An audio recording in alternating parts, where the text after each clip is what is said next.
and how it can be resisted, right? And most important, it's really about choice. We're choosing within our contexts whether we want to reinforce boundaries, because that's easy. It's easy to point to these lines that seemingly separate us. It's harder to work to bridge them, but I think that's more humane. So I'll end there. I want to thank you guys, and really looking forward to a discussion. Thank you. All right.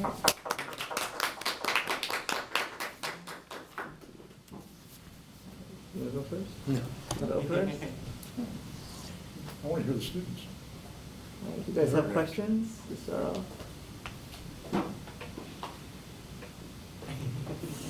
Well, I guess I had a question.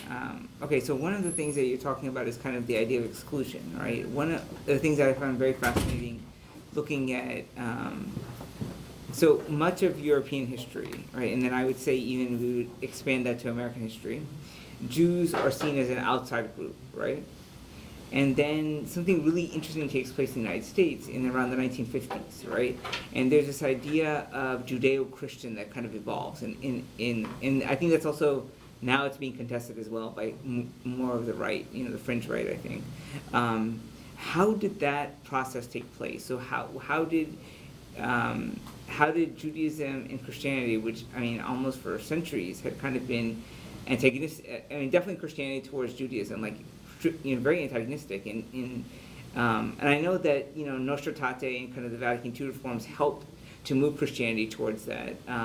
But what are what helped and allowed that process to happen? And the question is so that's one question, and the second question is then, are Muslims then destined to be perpetually the other to the Western and the American and to the Christian and the European, or can the same process that allowed Judeo-Christian to evolve also then eventually incorporate Muslims as well?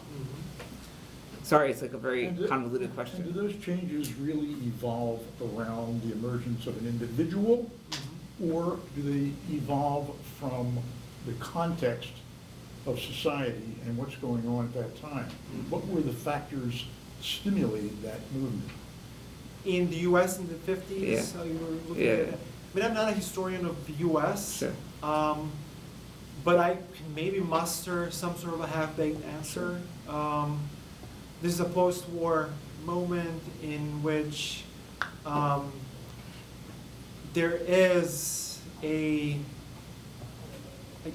civil rights movement. It comes to fruition not long after. I think this is also a context in which something like that becomes possible. The U.S. feels a bit more confident as an international player. This is the early Cold War. Clearly, there's attempts to totally mobilize the society and bridge some of these differences. Then there's the issue of race, especially in the U.S. Are Jews, clearly there's a long streak of racialized anti-Semitic thinking. But there's also probably this undercurrent of seeing Jews as racially, not being racially other, being part of this kind of racially white shared space.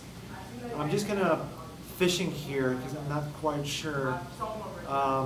It's overdetermined, I would say. And it also goes hand in hand with the general opening of public spaces and civil rights. I would point to the civil rights movement as well as kind of a collateral of that process, or the idea of Judeo-Christianity being a collateral of the former. I'm not really sure.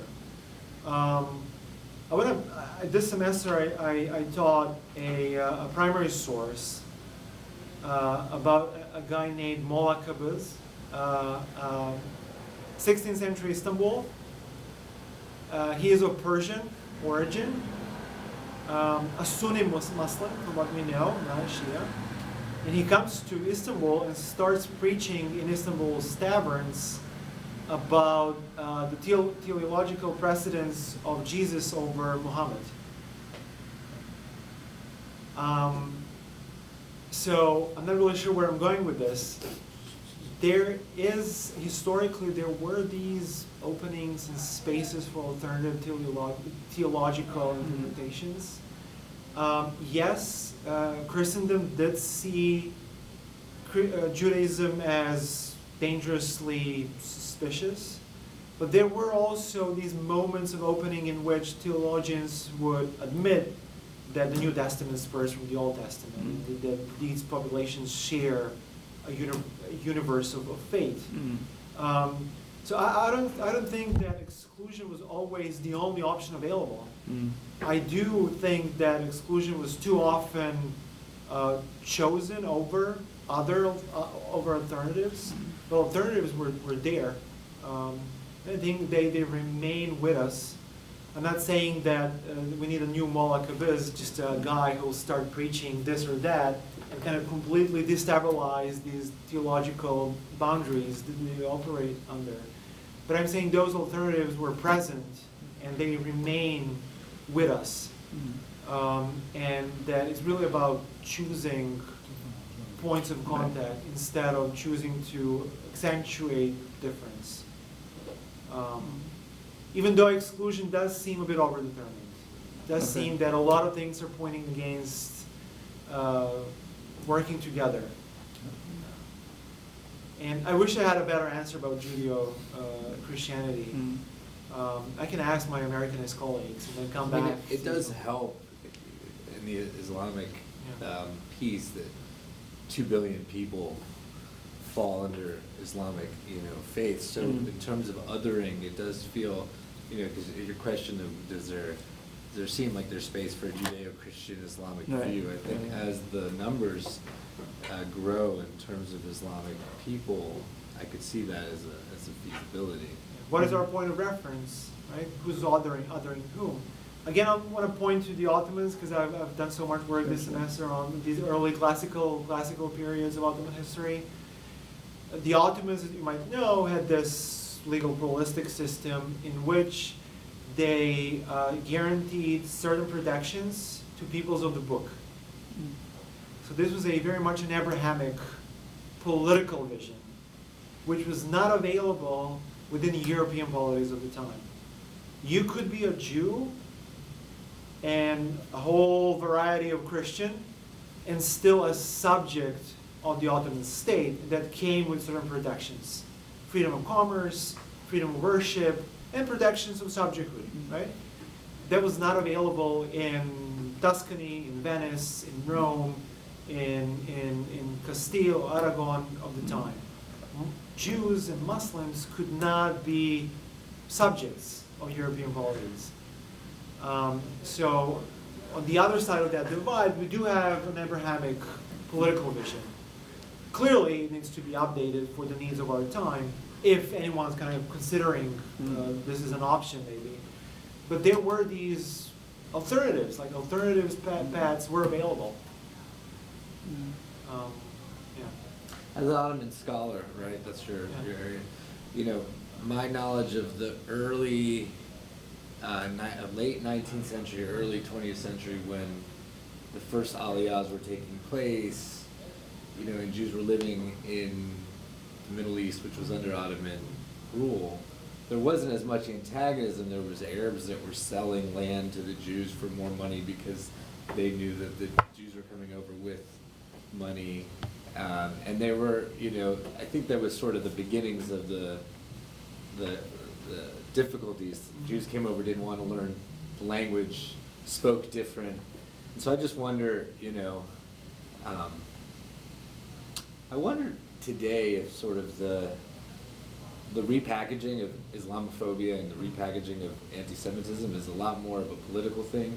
So right now in the U.S., anti-Zionism is the big thing, and that internationally it is, and it's just another repackaging of saying, let's keep the. You can have it from a logical perspective that maybe you're against the idea of a state with one religion. That's fine, but the way some of the anti-Zionistic protesting takes place, it seems to cross a little bit with being anti-Semitic as well. But even in the way that the West and Americans view the Iranian regime, right? It's not just the Iranian regime, it's the Islamic control of the country that's the problem. And so the phobia is now not just about a people, but about a political position. And so that repackaging, people see Israel as being problematic, people seeing Iran, it just leads to this continuing of anti-Semitism and I would definitely agree that we can do a splitting of those 2 points. The question is though, what is with perceived Islamophobia, like a subtle racism, for instance, in Europe of Muslims, the Turkish nationalists that came over from Turkey in the 60s and the 70s that really feel, not systematically, but just this social pressure living there as Muslims. And then, of course, as you said, and the question of those political dynamics of the state of Israel, the existence of the state of Israel is an existential thing for Jews. And then having this big threat of Iran, right? It poses a threat for the existence of Israel. That there is also a political dimension coming to it. I would definitely agree. And secondly, regarding the anti-Zionism point though, I think the question there would be to which extent would be anti-Zionism in its degrees itself posing anti-Semitism. I think this would be the question. Yeah, and I think there's a place of argument there. Is there a logical argument that is anti-Zionism, or is it a repackaging of an othering that we don't want to have Jews having their own state. We don't want the Jews to be allowed anything that somebody else is there, the other again. Yeah, it's especially in Islamophobia, what I try to underscore is geopolitics has always been there. I don't really personally subscribe to this clash of civilization narrative that kind of prevailed back in the late 80s, early 90s. But that's just a repackaging of this older geopolitical frames, geopolitical rivalries between Islamic polities and what was then kind of a self-consciously Christian, Europe posing as a self-consciously Christian project. And anti-Semitism, definitely today, there is the geopolitical component that had not been there for the longest time, I guess.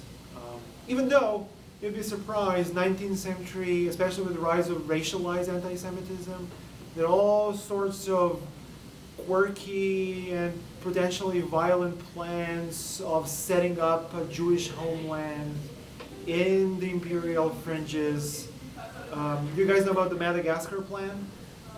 The Madagascar plan was an idea touted by the Polish and French state elites in the 1920s.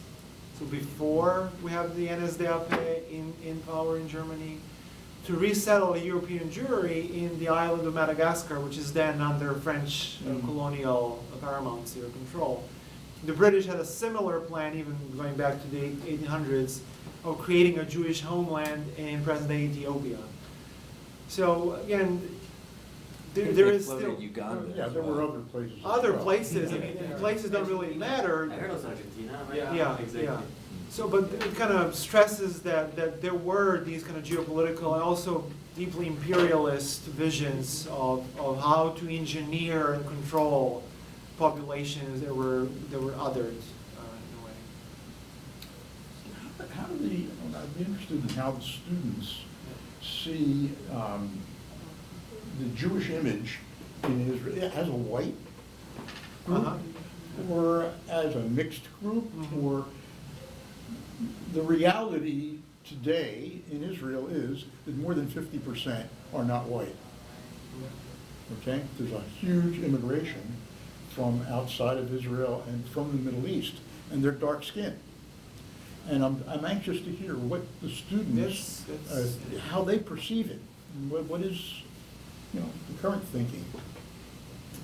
At first, when I kind of found, I started doing more research about the topic, like what's going on in the Middle East right now, I did think that, I guess that's the narrative, that Israel was mostly white.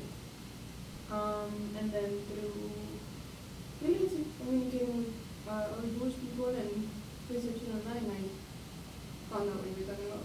Yeah.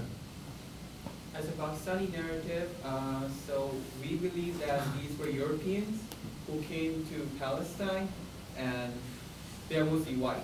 But after coming here, I got to know it's really diverse. There are Mizrahi, there are European Jews, so it's quite diverse.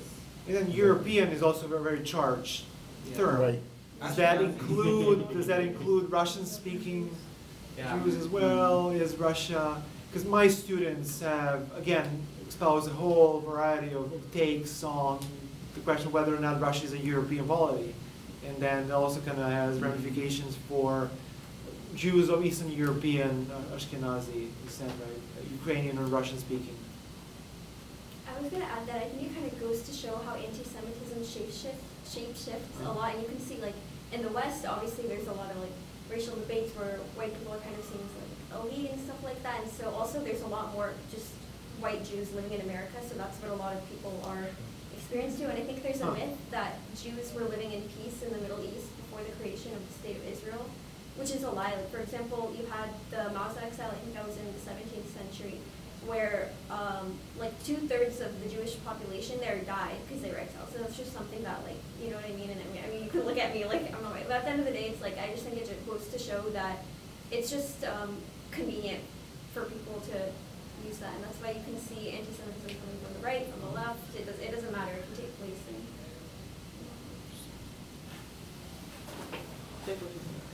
I was going to say that there was a hierarchy of white Jews in Israel, because I remember that in the beginning when Ethiopian Jews were coming to Israel, they were, I think a lot of them were not allowed to come in, or they did not have the same rights as white European Jews. And I know that there's something about tainted birth. I can't remember. But I do know that there's a lot of prejudice against colored Jews and Moroccans. That was a difficult transition for Israel to make when the Ethiopian Jews came in. And as with most societies, it takes time, but that is resolving. And my wife is involved with Hadassah, which is a hospital there, and 40% of our professional staff are not, they're Palestinian, they're Ethiopian, and they, were there difficulties? Sure, there were. But they, and with the outbreak of the war, that brought out a lot of the underlying feelings of insecurity and things like that, but they were able to work on it. And I think what you're saying is absolutely right. There were difficulties. I do think that they are working to resolve that, and they have, in large part, resolved it. There were problems even among the European and particularly Russian Jews and the other Jews. And even now, there were struggles for dominance. But as the population distribution changes back, those problems, any country is going to have that. You're going to have to work it out. But yes, they're not, it's not an ideal situation, but they do seem to be working it out. And despite the fact that they are very mixed, and that we have to look at it that way. Even in terms of the religious groups in Israel, Sure. there's such a diametrically opposed view of the country between those who, identify as ultra-Orthodox and those who are secular. There was actually a very interesting program in Israeli television called Autonomies that predicted a civil war between the ultra-religious and the secular, where the ultra-religious took over Jerusalem and the surrounding areas, and the secular took over sort of Tel Aviv and Haifa and the cities. And it's an interesting story because it's dramatic in that there's sort of people that are selling goods to the ultra-religious and selling and lots of Hollywood type drama, but there really is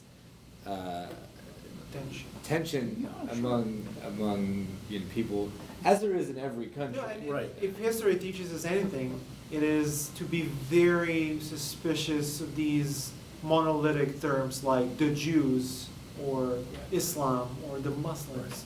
Yeah. Like I'm also a student of Russian history, Soviet history, like going back to the Pale Settlement, this strip of land between the Baltic and Black Seas in which the Russian state historically kind of pushed Jews.